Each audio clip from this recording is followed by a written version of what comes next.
You know what's really painful? It's not just the abuse itself, it's the way it teaches us lies about who we are. Lies that sound so convincing, we carry them long after the abuse ends. I remember sitting with survivors and hearing the same patterns. I'm not enough. I deserved it. If I were stronger, smarter, quieter, prettier, better, this wouldn't have happened. And every single time, I want to stop them and say that is not your voice. That is the echo of someone else's cruelty living in your head. What's so heartbreaking and fascinating when we look at the research is that our brains are wired to believe repeated messages even when they're false.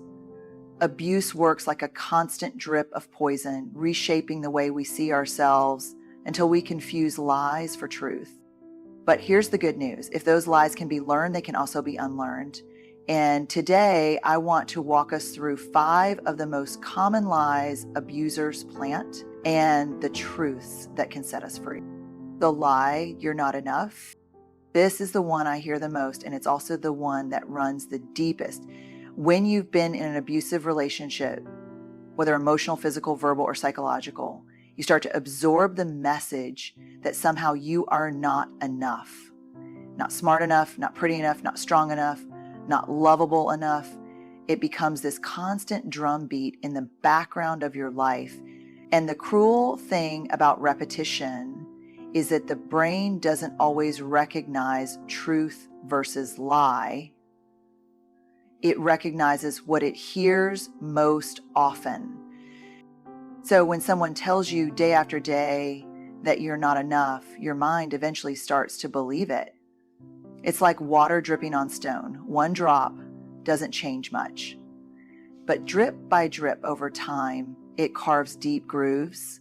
That's what abuse does. It carves lies into the landscape of our identity. Now here's what I want to pause on for a second, this idea of enoughness. I've spent years researching shame and worthiness, and what I know for sure is this. Feeling like you're not enough is at the core of almost every struggle we face in relationships, work, and even the way we see ourselves in the mirror. Shame says, who do you think you are? And abuse feeds that shame until it feels like the only voice you can hear. But here's the truth. Worthiness is not something you earn. It's not a trophy you win by being perfect, by pleasing everyone, or by avoiding mistakes. Worthiness is your birthright. You came into this world already carrying it. Nothing an abuser says or does can take it away. It only gets buried under the rubble of their cruelty. And I want to share something that struck me years ago when I was reading research about self-perception. Children who are told they are unworthy or unlovable by caregivers don't stop loving their caregivers. They stop loving themselves. That broke my heart, but it also lit a fire in me because it tells us that the lies of not enough don't just disappear with age. They take root and shape how we see ourselves well into adulthood. And yet, this is important, those roots are not permanent. Healing begins the moment you start to separate your voice from their voice. The moment you realize, wait a second, I wasn't born believing I wasn't enough. Someone taught me that. And if it was taught, it can be untaught. Every time you choose self-compassion over self-criticism, you're unlearning the lie.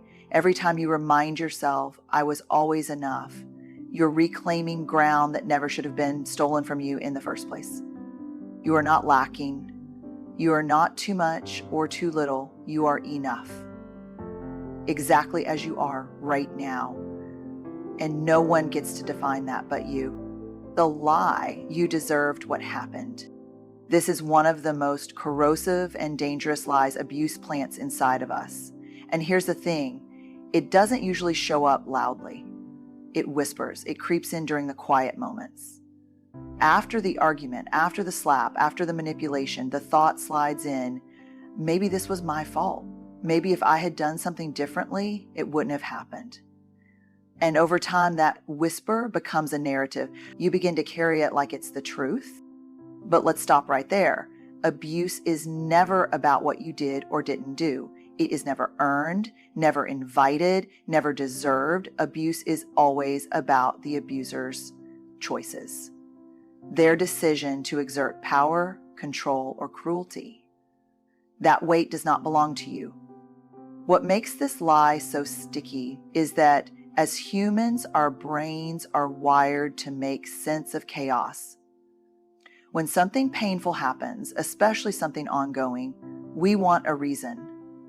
We crave cause and effect because it helps us feel like we have control. If I can believe this happened because I messed up, then maybe I can fix it, maybe I can prevent it next time. And in the short term, that belief almost feels safer than admitting the terrifying truth that someone you love, trust, or depend on is choosing to harm you. But here's what the research and the stories of survivors show us. Taking on the blame may feel protective in the moment, but over time it corrodes our sense of self. It wraps shame around us like a straitjacket, making us believe we are the problem. And shame thrives in secrecy. It keeps us silent because who wants to admit something if they think they caused it? I've sat with countless people who carried this lie for years, sometimes decades. And when they finally said out loud, "I didn't deserve it," you could see the shift in their bodies. Shoulders lifted, breath came easier. It's like releasing a weight they were never meant to carry. I want you to hear this as clearly as possible. No matter what mistakes you've made, no matter what you said or didn't say, no matter how imperfect you think you are, you did not cause the abuse. Responsibility sits squarely on the shoulders of the abuser. Always. The path to healing begins with untangling your identity from their actions. You are not what happened to you, and you are certainly not to blame for it.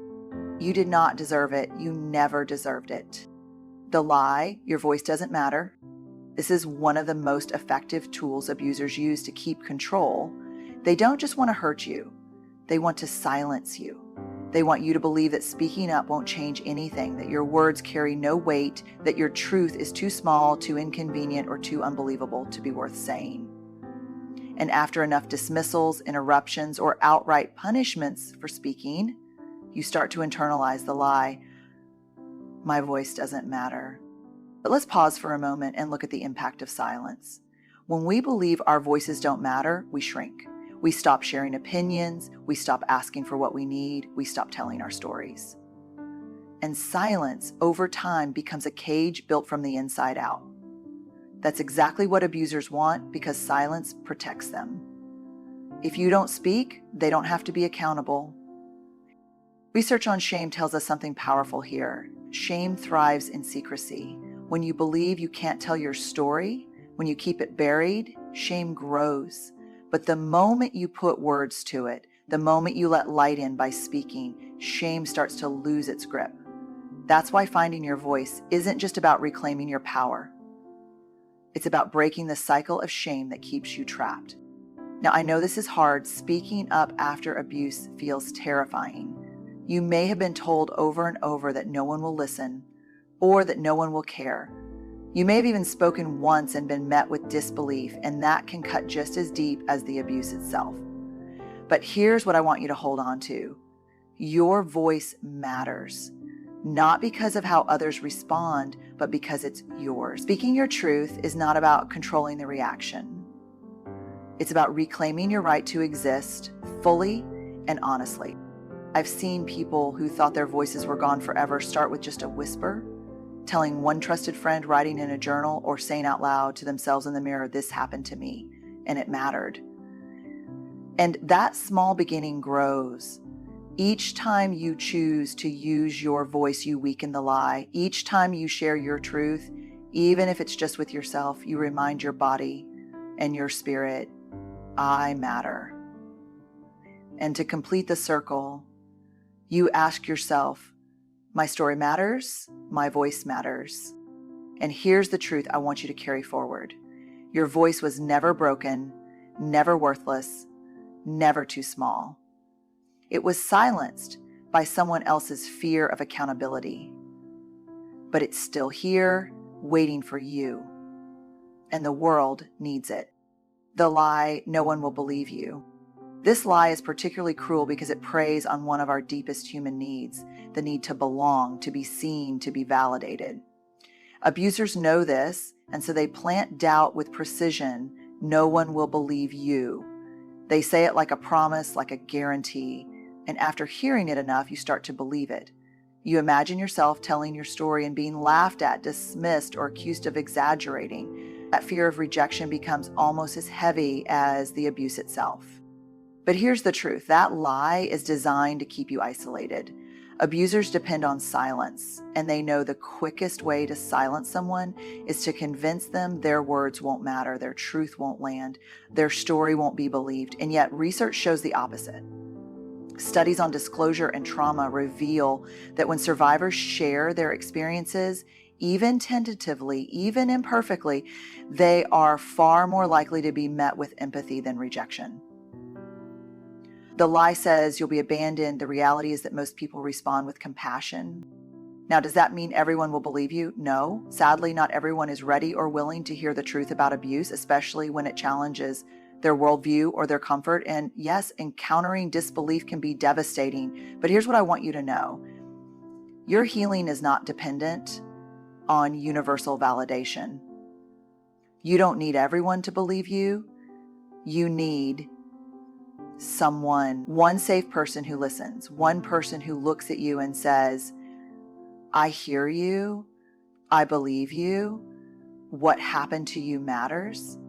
I've sat with survivors who carried their stories in silence for years, convinced that no one could possibly understand. And when they finally spoke, sometimes shaking, sometimes barely able to get the words out, the relief was overwhelming. Because the moment someone believed them, the lie cracked open. And in that space, hope started to grow. Belief is powerful, but so is self-trust. Part of healing is learning to say, even if someone doubts me, even if they can't face my story, I know my truth. I don't need outside confirmation to validate my reality. That's the step where real freedom begins. When your worth, your voice, your story no longer hinge on the reactions of others. So let me say this clearly. Someone will believe you. More people than you think will meet your truth with empathy.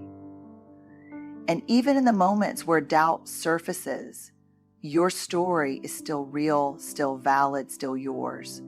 You don't need permission for it to matter. The lie, you are broken beyond repair. This lie can feel like the final blow, the one that lingers even after the abuse is ended. It tells you that the damage is permanent, that whatever was taken from you, whatever was done to you, has left you shattered in ways that can never be healed. And when you've been living in survival mode for so long, it's easy to believe that wholeness, peace, or joy is simply out of reach. But here's what I know from both research and lived experience with survivors. The human spirit is astonishingly resilient. Trauma changes us. That's true. It reshapes the way we see the world, the way we trust, the way we carry ourselves. But change is not the same thing as ruin. Being altered by pain does not mean being destroyed by it. One of the most harmful things about this lie is how it masquerades as truth. When you're in the aftermath of abuse, you may look at your anxiety, your triggers, your struggles to connect and think, see, I'm proof that I'm broken. But those aren't signs of brokenness, they're signs of survival. They're the ways your body and mind adapted to protect you in the midst of harm. What looks like damage is often evidence of strength. And here's where the shift begins. Healing isn't about erasing the past or pretending it never happened.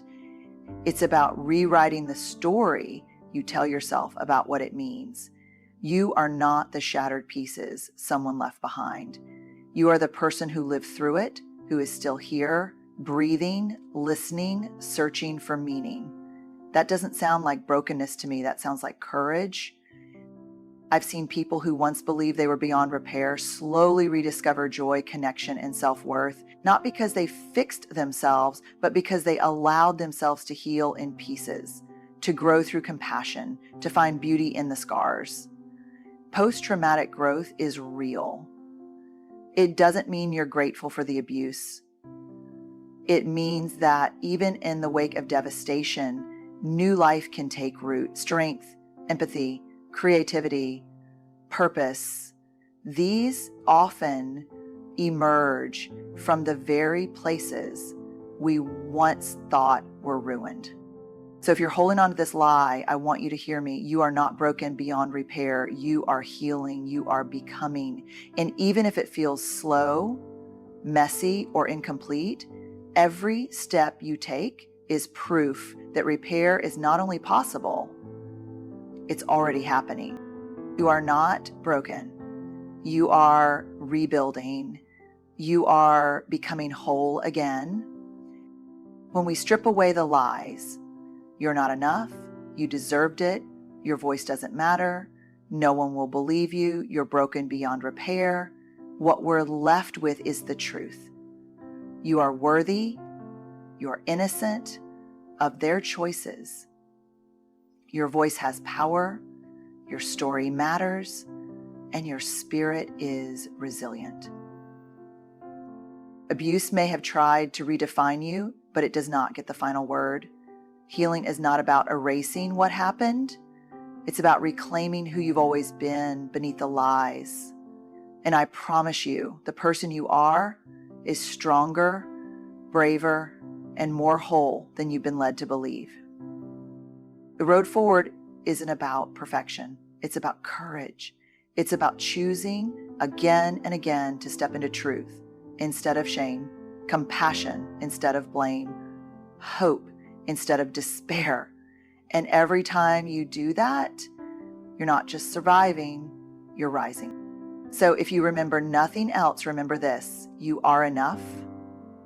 You are not to blame. Your voice matters.